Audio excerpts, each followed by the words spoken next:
Hi there, it's Dr. Judith Briles, and welcome back to another edition. And it's brag time for us. Good Pods has ranked us not once, not twice, not 3 times, but 4 times in the top 10 for podcasts in a variety of areas, from for authors, literary, even how we got into careers. I have a writing career. How we got into that, I have no idea, but we're there. So thank you to everyone. As we always start the show, I like to start with a quote from my Snappy, Sassy, Salty book for authors and writers. And so if I was going to think about what our fabulous topic is, plus we have a fabulous author, and she's been with us before, that I'm going to jump into just a random. Oh, okay, so here we go. Speed writing with no plan or topic in mind. A random word or a phrase can take away the glue that got you back and get you back on your writing track. We all get kind of pulled back once in a while, so you never know which way you're going to go to get going. But I always like to think of little prompts and little gooses to get us going. All right, so with us is the fabulous, and she is fabulous, by the way, everyone, C. Hope Clark. Now, here's what's cool about Hope. She's one of us. She's an author. This is one of her books, and her covers are lovely. Murder on the Edisto. So now we're into the deep south on this. So if you're a murder mystery fan, if you like a page-turner story that just will keep it going and is really rich with the development with characters and the scenery and all that, you need to discover Hope and her series, because I think you're book 12 or 13, Hope. And that's series 13, but I've got 22 13 books. Mm-hmm. Welcome to the club. 22 in all. Sounds good. Sounds good to me in that. But I want to talk a little bit about the development of a series, how authors get going on that. How do they start off and think, oh, I'm going to do a series, or do series just kind of pop up? And I have to tell you, when I came in to rescue a book, not knowing that I was going to end up becoming the co-author of the book that would evolve into a series, it was always going to be a one book. Just get this book done. And then they start talking to you in different ways. So I'd love to have you kiss on that. And here's the other cool thing. Cool thing number 2 about Hope. She has created just an awesome website called FundsForWriters. FundsForWriters. And on FundsForWriters, what you've got, and that's a .com, that she puts out regularly information about contests, events, things for your success, author success quotient, your writer success quotient, and lets you know that what's out there. How do you contact it? And it's the only reliable resource I refer anyone to for looking for any kind of event, the contests, the ideas, whether it's poetry, whether it's fiction, whatever it is. So that's Hope. And it's really an amazing service. Do you want to add a little bit on about that, Hope? Sure. Funds for Writers has 4 categories. We put this newsletter out every Friday, and it's been coming out every Friday for 25 years. Yowza. We have missed 2 Fridays in 25 years, so I'm pretty proud of that. I would be really proud of that. But it's not just contests, it's also grants and publishers with calls for submissions, as well as freelance markets with calls for submissions. So I'm trying to dabble across the board to give writers access to some calls that they can pitch to, or so that they can develop an idea of where they'd like to go. And how many? Is there an average number of items that you carry on that Friday newsletter? There's about 18 to 20. Mm-hmm. All right. So what a great resource, everyone. And you never know. And I asked to Hope. She's been a judge in the past for the Inspiring Authors Contest. and really kind of, I love the way her organization was just so amazing. It was Hope on how you evaluated and you went about it. And we're in that particular one. I sent out a notice to her just a few weeks ago. And I said, "Oh, help! Would you post the aspiring authors, which is a scholarship that we give out that includes, we're $17,000. We give 5 of them every other year, has cash plus a very year-long intensive mentoring coaching for each one of the individual winners to get them across the line in it. So that's what people like me do. We look for who can let other people know this is a possibility out there. So thank you. We have that. Well, when I couldn't find things when I was up and coming, I just created it. These things weren't out there at the time, and it was difficult to find them all. And I'd do all this research and enter contests and all that, and then I'd go, what am I going to do with all this information? I spent so much time gathering it, I might as well package it. So I did. Mm-hmm. And it's just a good thing to do. It's like people. I always tell people, I'm for the greater good, and this is one of those things that for we authors, it's a greater good to be able to go into. So I thank you for myself and for others, and I know that some of our people here, when I put it out, they have actually entered and won poetry things and all the like. So we love hearing when one of our readers has succeeded at something. I tell them all the time, let me know. I'll post it in the next newsletters, because it just propels the other readers to know that it's possible.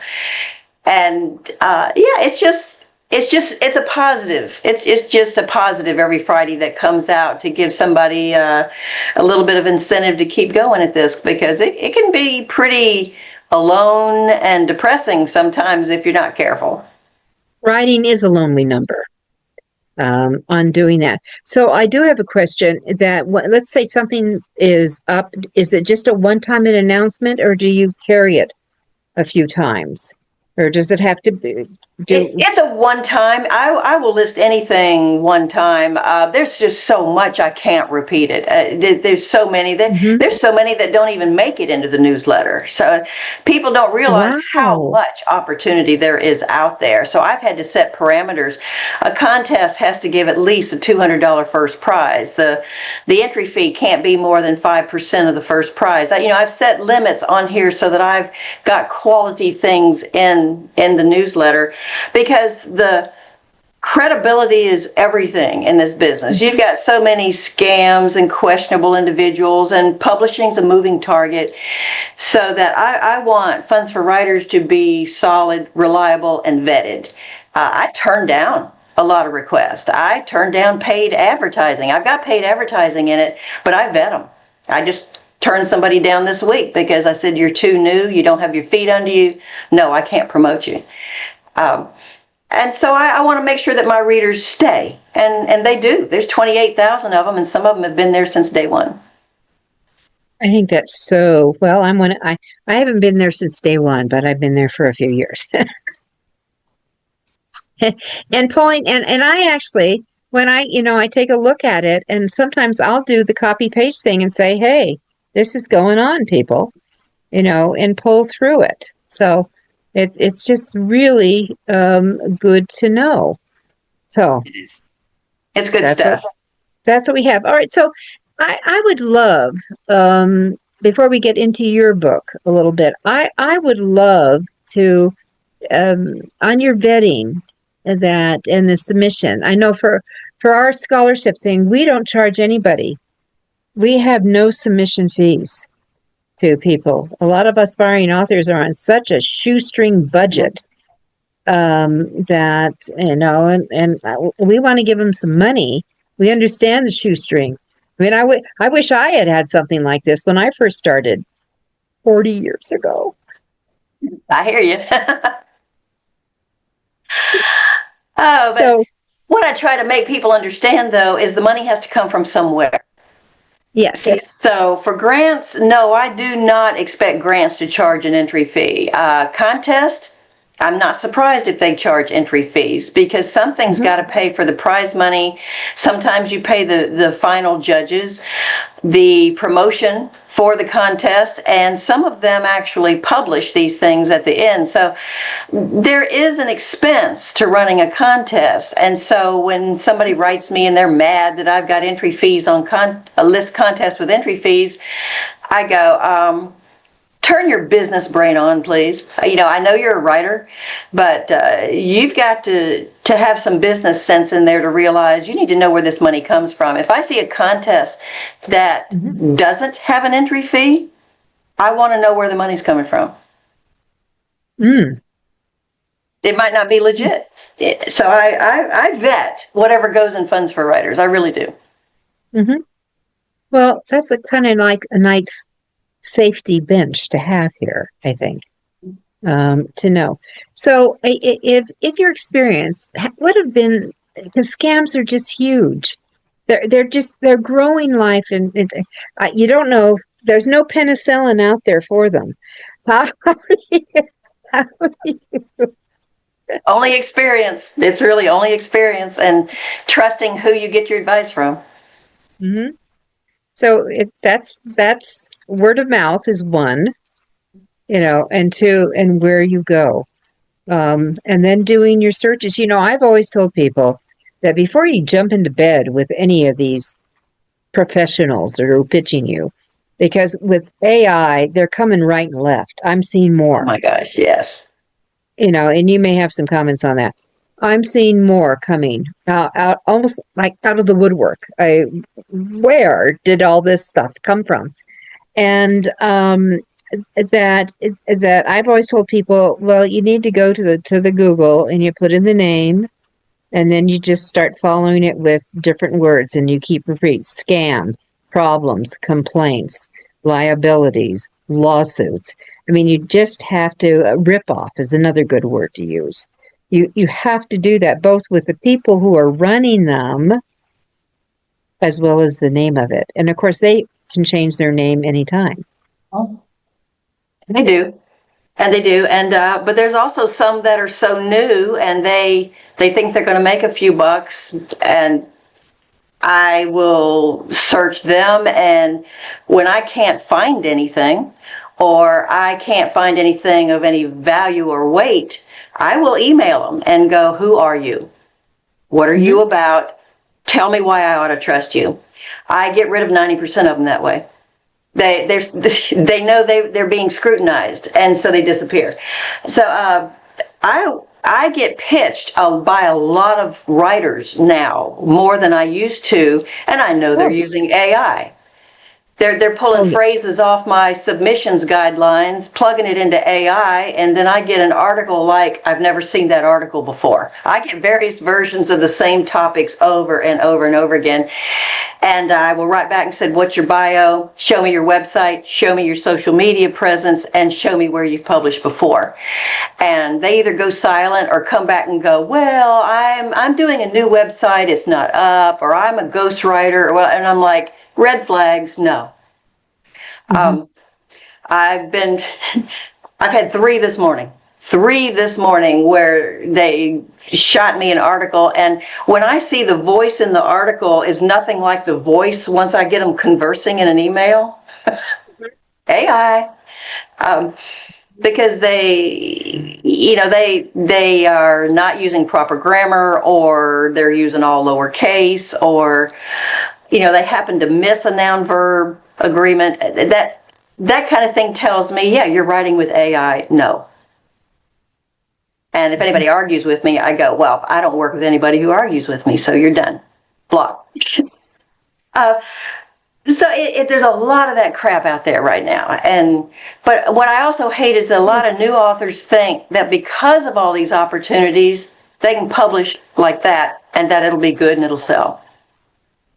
Well, that goes back to authoring / publishing is a business. And it takes a lot of patience. It takes a lot of persistence. It takes an investment not only of your time and money on Yes, it that. does. And I do understand starting on the shoestring. I mean, most people start thinking, all right, and also they are clueless about what the real costs of publishing are, or they've been pitched the Vanity Fair $297 package for only $297. We will publish your book, right? And of course it's going to look like crap. It'll read like crap if they go down to, but now they're going to get pitched in perpetuity for upsales. That's that model. Models everywhere, and I am amazed at how many people write me about it and think they're publishing. Yeah, they've got words on paper and putting it out there, but it's dead in the water because it's not going to sell. You get what you pay for if you're going to self-publish. You just do. So I tell people, try to traditionally publish first. Of course, make sure who you're traditionally publishing with isn't operating out of the garage. And kitchen table. Yeah, just try to traditionally publish first and give yourself a year or more to try and get it out there. And if you are that impatient or that frustrated or whatever, and you want to self-publish, then you better do it well, because you can't undo bad publishing. No. Once somebody publishes something that is poorly done, you've not only ruined that book, you've ruined your reputation. I can't tell you how many bad books I've seen out there and going, well, I won't be taken again by that author. Well, there's also, with going back to the AI scoundrels, that there is a high level of bad books created by the AI world in a variety of ways, whether they're AI generated or they're AI assisted. On that, it's what I'm seeing, and it's the lazy way, because with AI, yeah, you can get your book written in a week, but should it be allowed out? Yeah, and you're going to be found out sooner or later. I really think that. I feel betrayed if I read something and find out it was AI or partially AI. I'm done. I am totally done. It angers me to be duped that way. Because when I read an author's book, I'm reading an author's book. I want to know how that brain worked. I want to know the incentive and, what really caused that story to come to fruition. And I don't want just a good story. I want a good human story. I want to know that what I've got in my hands, some author sat behind a screen for a year and wrote. So if you dupe me once, never again. There's too many good books out there for me to give anybody a second chance once I realize they're AI. Mm-hmm.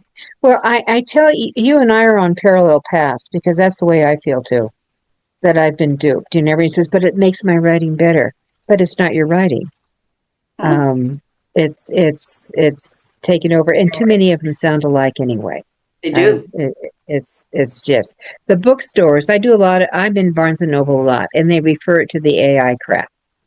That's the phrase that bubbles up frequently on that. So I firmly believe that a book ought to be identified whether or not it's AI. I think so too. Right on the front. It better be. Somebody just wants a light reading, or it could even be pretty. It's getting good, but I don't care how good it is. It's hollow to me, because there's no human being behind it. Mm-hmm. Now, Hope, did you create your own press? You have your own independent press. Is Bell Bridge Books? No, Bell Bridge is a traditional press out of Nashville. Oh, it is. Okay. So as you listen to Hope talk, you can hear the Southern twang a little bit. She's Yeah, mine's mild. it is mild, but she's, she was reared in the South. When I was reading your bio, or I was looking at in your book, the murder on the Edisto, that you describe, or maybe I think I got in there that you like bourbon, and you talk often about, or your protagonist likes bourbon too, and and, and that's part of your branding, I guess. Part of your storyline. I've had a lot of people come up to me and go, "Oh, I hear you like bourbon," and I mean, that's great. I've sat on the back porch many a time with a bourbon editing a book. My husband does the same thing because I edit reading aloud, and he listens.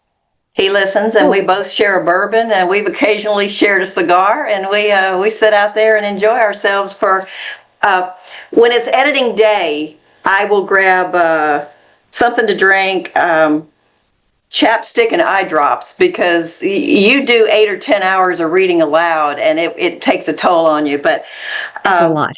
We'll do that, and just, it's editing weekend. So that's what I do with any book before I turn it in. So, walk us through your process. How long does it, when you come up with an idea? Do they just drop in? I mean, you've got 13 books in this one series. You've got your other series, in there. That let's get into that. Where did murder come from? What was the genesis that brought your first book in that series? Okay, well, in that series, I was actually pushed into it by my publisher. I had another series, and I was 3 books into it, and she said, "We think you're bigger and better than this, so we want you to do a different series." And she wanted me to make sure the protagonist was actual law enforcement. My other one was a internal investigator, amateur kind of sleuth. She wanted somebody who was a real badge and gun toter. Pick one spot for the location. No bouncing around or going to different venues. One spot, because we wanted setting to be a character. And I love that. Yeah, and then have a lot of Southern family drama, which we're full of. So that's the parameters they gave me, and it took me about 4 months to figure it out. And I started with setting because I love writing setting, and it's Edisto. I mean, a lot of people kind of mess up that name, but it's funny. We can tell who's Southern and who's not by whether they say Edisto or Edisto. But Edisto is a real beach, a real island, and it's not commercial. And when I chose it, my publisher was thrilled, and it makes for a rich background. And Edisto Beach itself loves it. I mean, you find these books in all the rentals all over the beach. And I bet you do. And the bookstore down there keeps every book going. They sell between 2,000 and 3,000 books a year. And it took hold from there. And I just ran with it. It's nice to have the setting in place. And several times a year I go down there and spend some time, and I will have lunch with the police chief and talk to a few friends and all, and just kind of collect some information for a new crime. Do they ever do a Hope Clark Day? Do they make you the mayor of the festival? I mean, come on, Hope. Kind of depends on who's mayor. It's funny. I've had a couple of mayors that would just love me to pieces, gave me blurbs for the books, all that, and then I've had mayors that were good old boys and were like, whatever, So you go with the flow. As long as I'm friends with the police chief, I'm good. It works well. Then you have free access, or probably they would help you anyway, right? Yeah, it's funny. The current police chief doesn't read my books. And but he doesn't mind. Now, with my husband being a retired federal agent, we're a team, we're a pair. And we go down there, and of course, anything local loves to see anything federal. Okay, it's kind of a looking up type of thing, and my husband will sit down with me, and we'll, pump his head for information. And tell me the worst crime you've ever had. What's happened since the last time I was at Edisto? Now, I try to keep up with things because I still have a lot of feelers down there. But he'll tell me something that'll trigger it. I put hookers on Edisto, and they came down to Edisto every summer for 2 weeks, and they were hookers, and they had regular people come to Edisto every summer. It's their regular vacation spot, and I thought, why can't I do it with hookers and johns? So he laughed at that. He thought that was hilarious, and I said, and you can see it too. And he goes, maybe. I said, yeah.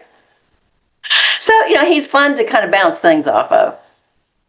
And what's the name of the book with the hookers and the johns? Edge of Edisto. Edge of Edisto.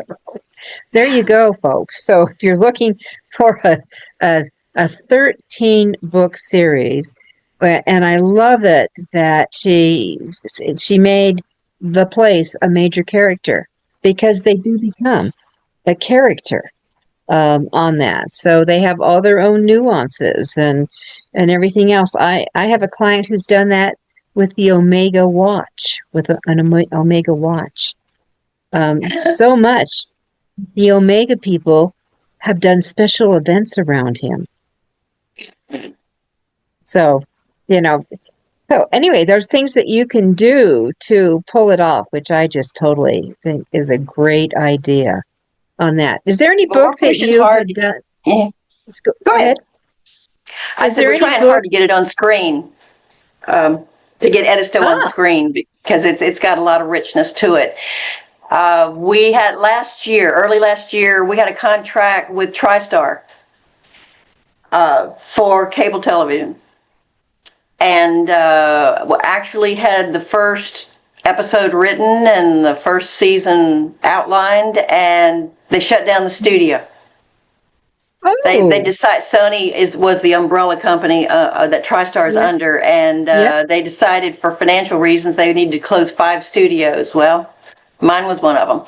So just like that, that's the way Hollywood works. You can't get your hopes up. And my agent lost her mind. She's like, oh my God. I said, Carrie, I just write books. You try to sell them. I don't care. It happens or it doesn't. You cannot get too excited in this business.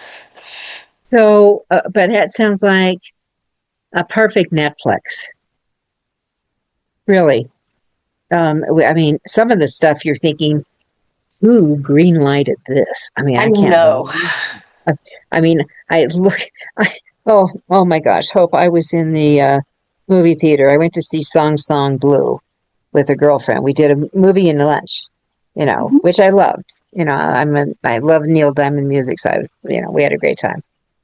But they had, the previews that they do, and there was one, and I just said, oh my God, barf. I mean, instead of thinking it, I articulated it, and the audience applauded when I did it.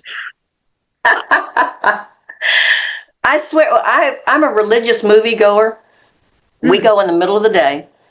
Our family sends us movie coupons all the time, knowing that's what we do. We go like noon and 1 o'clock so that we can have the whole theater kind of thing. But 1 out of 10 movies is worth seeing to me right now. With a good story, good characters, good plot that I want to sink into. It's about 1 out of 10. And so it's about twice a month I'm able to actually go to the movies and see something I enjoy. And I think Hollywood is lost. It's beginning to find its way back around, but a lot of things hurt it. One was the writers' strike that happened a couple of years ago. People don't realize that just shoots out waves of catastrophe for years after, when you have a long writer's strike. And that one went on for months. It did, and it actually involved a lot of AI factors in it, of what's happened to writers. Well, and the writers out there have learned that, way back, they didn't have ebook in their contract. They didn't have DVDs in their contracts. They didn't have, as technology evolved, then you had studios taking advantage of the fact contracts didn't address the new technology. So they owned rights that they took from, they claim the writers never had those rights. So so you keep going. So now you're seeing, that's the reason you have strikes, is they're going, okay, wait a minute, we need to rewrite these things to include AI and include new technology. And, so every few years you're going to have that. But then that hurts television, cable, the theater. People don't realize that's going to have ramifications for 1 and 2 years downstream. So between that and you see the fires that they had out there in LA, which over here on the East Coast, you don't think a whole lot about it, but it put a lot of people out of business because it was right in Hollywood. Mm-hmm. And then politics. Every time you change a president, you change politics, and it changed the movies. Because you've got financial investors. These movies operate on financial investors, and it changes. That shifts all the time. Yeah, one of the inductees into the Colorado Authors Hall of Fame, his son was a producer, Hollywood. He had entertainment system, and he sat down and he said, Judith, if a movie doesn't make a minimum of $50 million, we lose our shirt. It's a giant loss. Well, by the time, because if you're going for theater distribution, the theaters take half right away. Bang, it's gone. All right. Then if you've got all these other spiders in here taking everything, it is very difficult to make any money. And I'm one that I'm like you. I love going to see certain things in a big theater. I like the humongous screen that goes out. I like the comfy chairs. Yes. And I like my god-awful theater popcorn. It's what I get to do at that time, right? It's a feel-good thing. My husband and I go on movie dates all the time, and it's just fun. It just feels good. But if it's a bad movie, I don't like getting burned by a bad movie. If it's bad, I walk out.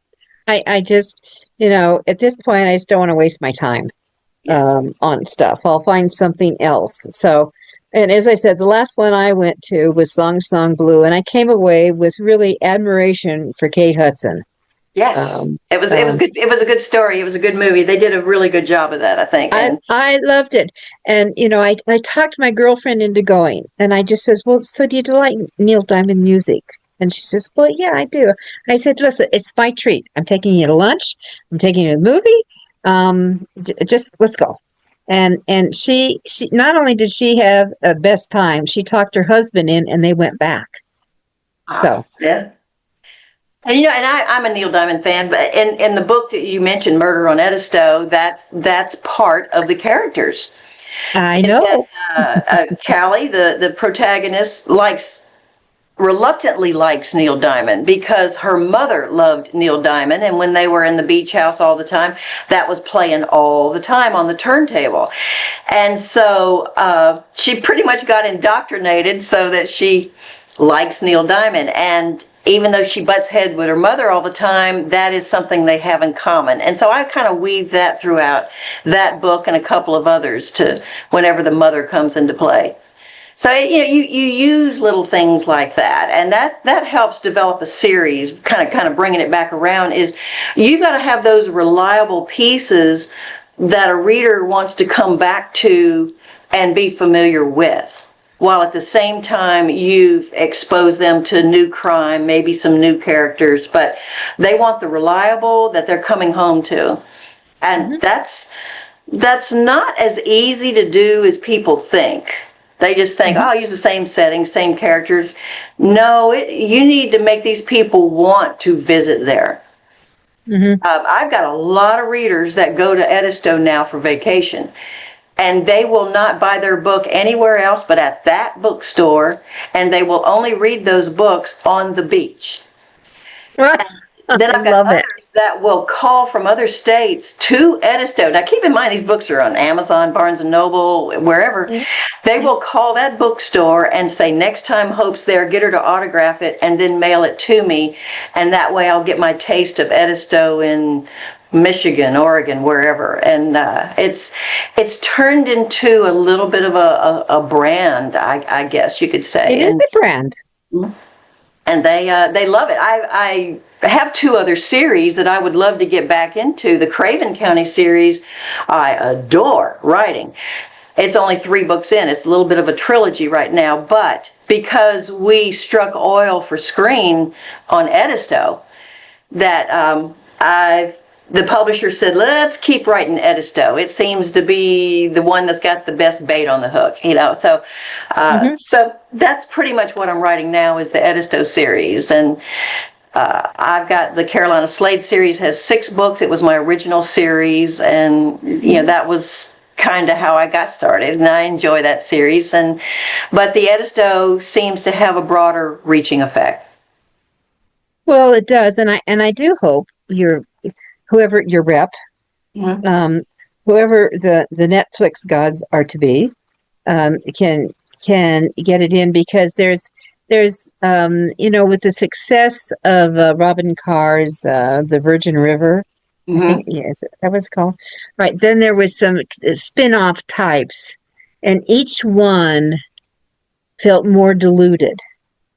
The theme, the environment, the characters. They're trying too hard. And maybe that's what it is. But it was we jumped on. In fact, I started getting tired of Virgin River. But I had a close friend who became a good friend of Robin Carr. So I said, okay, so I'll support the effort on that. But I was ready to jump really early. So. And that's also a problem with a series is that it's a struggle to keep it fresh. You got to keep the old readers coming back. And have enough new, fresh stuff to keep them intrigued, but it's got to be enough for the new readers to come in and grab a hold too. But also, I want anybody to be able to pick up any of the Edisto books in any order and read it and have a complete story. So I do that.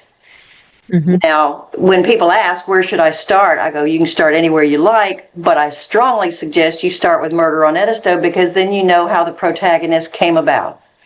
But it's a stage setter, and I asked you that question. Which book should I start with? And you said, oh, you get Murder.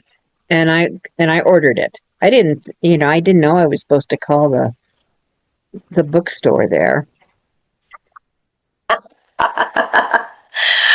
I tell you, they go through some books. I just came back. I took a couple hundred books down there just last week.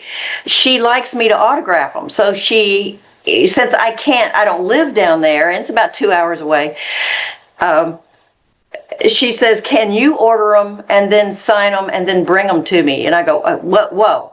I can't be your constant errand person, but whenever I do go down to Edisto, I'll call the bookstore and say, okay, I can do that for you if you want, and sign them all. Because she says people come in and say, I only want an autograph one. And they do. It makes a difference. So clearly, what she should do is depends upon how. We just did an event. We inducted Rebecca Yaros into the Hall of Fame. And Barnes & Noble was there to handle the inductees and have us there. And Rebecca really came right in and just plowed through, signing several hundred very quickly. And that's what I do. When I go to Edisto, I walk in and go, do you have any books that need signing? Every time. Or if I'm going to have an official signing, when I have a book come out and we do a big signing down there, I've signed 300 and 400 books. And people have gotten used to that. If they get their Edisto fix and they've got it autographed. And I actually stayed in a beach house at least once a year. I grab a beach house down there for a week to do research and just write. And I had a reader say, my friend has a beach house. She wants you to put her house in one of your books. And I said, okay, which house is it? I'll go look at it. And she said, well, she'll let you stay in it. And I went, done. Yes, exactly. And it was a unique house, the only one with a gazebo. There are no gazebos down there allowed anymore, and it's the last one left. The house is haunted. There's several things, and I said, okay, game, I'll do it. So I went down there and did some research, and I called her back and I said, now, see, all these houses have names. So I said, do you want the name of your house in the book or not? Before you answer, let me just tell you, people are going to come knocking on your door if you use the real name. They're going to want to see the house. They want to see where things took place. She goes, oh, can we change the name? I said, yes, we can. So, but no, you got to be careful. I've had people text me and go, hey, I'm driving up and down Jungle Road right now. I've narrowed it down to 3 houses. Would you tell me if I'm right as to which one belongs to Callie Morgan? And I go, no. People are living in those houses. So it's fun. I use real restaurants, real roads. The weather, I know Edisto very well, and the restaurants love it. Absolutely love it. So on the restaurants, because I have another friend who writes a series, but she's given them all different names. For the real commercial buildings, you use the names. Is that what I'm hearing you say? I think that makes sense. I mean, why not?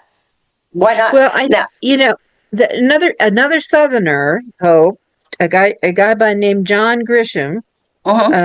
When he put in, what was the name of the little restaurant, Mary something, in New Orleans, and they actually have the book in the window. No, I have been, oh, thank you, here's a gift certificate for you to bring a party here, and oh, would you come by the restaurant? They love it. Now, I do not drop a body in those restaurants. I don't make something really nasty happen in those restaurants because, that's a ding against them. I don't want to do that. I want to support them. So the real stuff that I mention, nothing bad ever happens. If I mention, wherever something bad happens, it's either fictitious or I get permission or something of that nature. I used to own a lot down there at Edisto and finally sold it, but I used my lot down there one time to have a murder. I went, okay, I can give myself permission for that, so I did that. So you just got to be careful where the pluses and minuses are. On your other books, so there's always a murder in your book, or is there more than one? Or more than one, right? Or more than one, right? That one. Right. So, but your Craven County mysteries, so that your books are all mysteries. So you've got murders, pretty much, in all of them. Yes, I do. Yeah. I've had some people say that's triggering, and I go, well, then I'm not the writer for you. I'm not.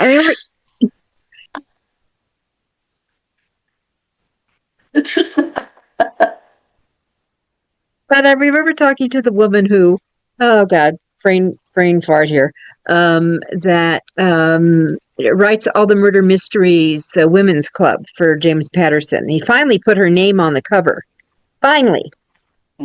with those. But she remember sure telling me, she says, I just love to kill people. Yeah. No, it's fun coming up with ways to do it. And I think we like to get even with the bad guy. I think, I don't care who denies it. Yes, you do. You like to see the bad person get their comeuppance. Everybody does. Everybody wants to think that good prevails. And so that's what a good murder mystery does, is brings it around. You do have to watch character arcs. When you have a long series, your main character still has to evolve. still has to grow. I mean, we all do in life from year to year to year. So it's still got to be the same way in those books. It's not just a routine character that solves mysteries day in and day out. They have to be rattled by them, or it has to change the way they think, or it's a new experience they've never had before. You still have to keep in mind character arcs, and that's probably the challenge of a long series. And do you in your long series, you've got these 13 books. How does Callie age? I have a does she? timeline that I keep on a spreadsheet to make sure I get all that right. But she's going on 5 years now, and you can tell her age by the comparison of other characters. For instance, when you first learn about her, she's got a 15-year-old son. Okay, right now, the book I'm writing on now, he's a junior in college. So you evolve, and you kind of sense it around her. And in law enforcement, you sense she's using experience. The older she gets, the more experience she's got, and the more connections she's got. She'll fall back on the FBI agent she used in book 3. That type of thing. So she's evolving and aging a little bit. And I even did one with a birthday party, so you knew exactly how old she was. So why not? Exactly. Do you see yourself ever stepping away from the murder scene? No. And go, that is your deal. Okay. This is me. I don't like, I like some contemporary fiction if it's rich. I don't like light reads. I do not like cozy mystery. I won't read those, and I don't like romance. I want something that I invest in when I read it. And so, therefore, I try to do the same thing in my own writing. Another book I'm reading right now is, I'm a fan of Michael Connelly. And of course, there's always murders and things in a lot of his books. But his latest one is a continuation of The Lincoln Lawyer. And it's got, I don't know if you've seen it, it's got AI all over it in it. In fact, he takes on an AI company, who the female voice of the AI person is a seducer, and gets people to do bad things on that. So anyway, bad things happen, and so he's taking on. But it's got that action and page through. It's my kind of, okay, all right. I'm looking at, okay, it's only, the next chapter, 4 more pages. Okay, I can read 4 more pages. And that's where kind of book I like to read. And yes, there's a little bit of I try to drop a hook at the end of every single chapter. I'm a firm believer when I teach writing that pace is maintained. You don't have a sagging middle. If I write something and I catch myself, oh, that sounds repetitive, I edit with a very sharp pen. And I'm editing the next book right now, and it's right at 104,000 words, and I just got rid of 1,000 of them this last few days. Oh, and my friend Jamie Rabb, who used to be, at Hachette. I knew her from Warner Books. She said, you have to incorporate ruthless editing. You've got to be ruthless with it. Because it increases your pace. And with murder mysteries, you've got to have pace. It has to move. All right. Hope, we have 1 minute. Oh. So let's go back to, first of all, get her books. If you want a good murder mystery read that has a female protagonist that is strong, who's developed, has some fun in the mix, and you like that Southern flair, you need to discover C. Hope Clark when you go after her.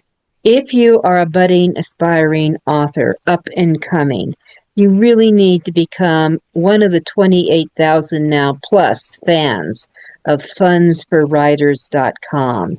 It is just a resource directory that you'll go back to all the time. So I got to say that. Hope, thank you so much for being back with us again. I love just having conversations about people and their work once in a while.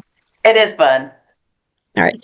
Thank you. All right, everyone. We'll see you next week for another episode of Author You, Your Guide to Book Publishing. And remember, it's patience, it's persistence if you're looking for author success. We'll see you then.